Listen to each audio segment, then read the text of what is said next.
Hi అండి, welcome to my channel Sravani spicy kitchen. నేను మీ శ్రావణి. ఇవాళైతే నేను ఇంట్లోనే చెరుకు రసం ఎలా చేసుకోవాలో చూపించేస్తాను. అందులోని ఈ సమ్మర్లో ఎక్కువగా వాటర్ తాగాలనిపిస్తుంది కదా, ఈ విధంగా ట్రై చేసి చూడండి. టేస్ట్ బాగుంటుంది, అలానే చల్లగా తాగడం వల్ల చాలా హాయిగా కూడా ఉంటుంది. ఇదైతే మాత్రం ప్రాసెస్ చాలా అంటే చాలా సింపుల్గా అయిపోతుంది. ముందుగా అయితే లేట్ చేయకుండా ప్రాసెస్లోకి అయితే వెళ్ళిపోదాం. ఒక మిక్సర్ జార్ తీసుకొని ఇందులోకి అయితే కొద్దిగా పుదీనా, అలానే 1 ఇంచు అల్లంని ఈ విధంగా కట్ చేసేసుకొని పీసెస్ లాగా మిక్సీ పట్టేసుకోవాలి. అలానే వేసి మిక్సీ పట్టామంటే సరిగ్గా అయితే మిక్స్ అవ్వదు, ఎందుకంటే కొద్దిగా క్వాంటిటీ ఉంది కాబట్టి. తర్వాత మళ్ళీ ఇందులోనే కొద్దిగా ఐస్ క్యూబ్స్ కూడా వేసేసుకొని ఈ విధంగా ఒకసారి అయితే మిక్సీ పట్టేసుకోవాలి. తర్వాత అయితే పక్కన పెట్టేసుకొని ఇప్పుడైతే ఒక మిక్సింగ్ బౌల్ తీసుకొని ఇందులోకి అయితే 1 కప్పు దాకా అయితే బెల్లం ఈ విధంగా తురుముకొని వేసుకోవాలి.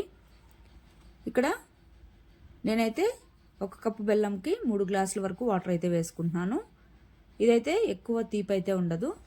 మీకు ఇంకా తీపి కావాలి అనుకుంటే మరో 1/2 కప్పు దాకా యాడ్ చేసుకుంటే సరిపోతుంది. తర్వాత బెల్లం వేసుకున్నాక మనం మిక్సీ పట్టుకున్నాం కదా అల్లం, పుదీనా, ఇందులోకే వాటర్ కూడా యాడ్ చేసుకొని ఈ విధంగా ఒక స్ట్రైనర్ తీసుకొని స్ట్రెయిన్ చేసేసుకోవాలి. అలానే మిగిలిన 2 గ్లాసులు వాటర్ కూడా వేసేసుకొని బెల్లం కరిగేంత వరకు స్లోగా కలుపుతూ, బెల్లం కరిగాక ఇదైతే ఫ్రిడ్జ్లో పెట్టుకొని కూల్ అవ్వనివ్వాలి. 1/2 గంట అలా పెట్టుకుంటే సరిపోతుంది. తర్వాత అయితే ఇక్కడ చూడండి, నేనైతే ఆల్రెడీ ఫ్రిడ్జ్లో పెట్టుకున్నాను. మరీ ఎక్కువ చల్లగా లేకపోయినా పర్లేదు, మళ్ళీ మనము ఐస్ క్యూబ్స్ యాడ్ చేసుకుంటాం కాబట్టి సరిపోతుంది. ఇంకా మీకు కొద్దిగా టేస్ట్ కావాలనుకుంటే ఇలాచీ పౌడరు వేసుకోవచ్చు. తర్వాత అయితే ఇక్కడ 1/2 లెమన్ స్క్వీజ్ చేసుకుంటున్నాను. మీ టేస్ట్కి తగ్గట్టు 1 లెమన్ అయినా స్క్వీజ్ చేసుకోవచ్చు. తర్వాత ఒకసారి దీన్ని అయితే మిక్స్ చేసేసుకొని ఇప్పుడైతే సర్వ్ చేసేసుకోవడమే. ఇక్కడ గ్లాసెస్ తీసుకొని ఇందులోకి అయితే ఐస్ క్యూబ్స్ వేసుకోవాలి. ఇక్కడ నేను బెల్లం వేశాక వడగట్టుకోలేదు కాబట్టి డైరెక్ట్గా ఐస్ క్యూబ్స్ వేసుకున్నాక ఇందులో వడగట్టేసుకుంటున్నాను. ఇదైతే ప్రాసెస్ చాలా సింపుల్గా అయిపోతుంది, అలాంటి టేస్ట్ కూడా చాలా బాగుంటుంది. అసలు చెరుకు రసం అంటే ఇష్టపడిన వాళ్ళు ఎవరుంటారు చెప్పండి. అందులోనూ ఈ విధంగా సింపుల్గా అయితే ఇంట్లో చేసేసుకోవచ్చు కదా, మళ్ళీ బయటకు వెళ్ళే పని లేకుండా. ఒకసారి అయితే ఈ విధంగా ట్రై చేసి తాగి చూడండి, టేస్ట్ అనేది మీకే తెలుస్తుంది.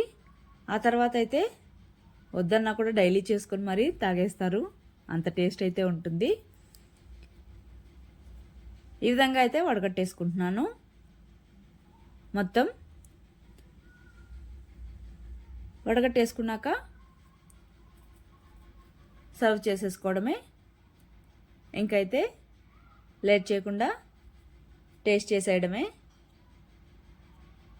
ఇక్కడైతే మాత్రం టేస్ట్ చాలా అంటే చాలా బాగుంది, చల్ల చల్లగా భలేగా ఉంది.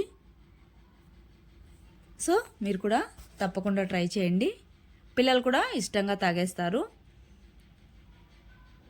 ఖచ్చితంగా అయితే ట్రై చేసి మీకు ఎలా వచ్చిందో కామెంట్ చేయండి. అలాగే టేస్ట్ అయితే నచ్చినట్టయితే మన ఛానల్ని అయితే సబ్స్క్రైబ్ చేసుకోండి. Okay, bye. Thank you for watching.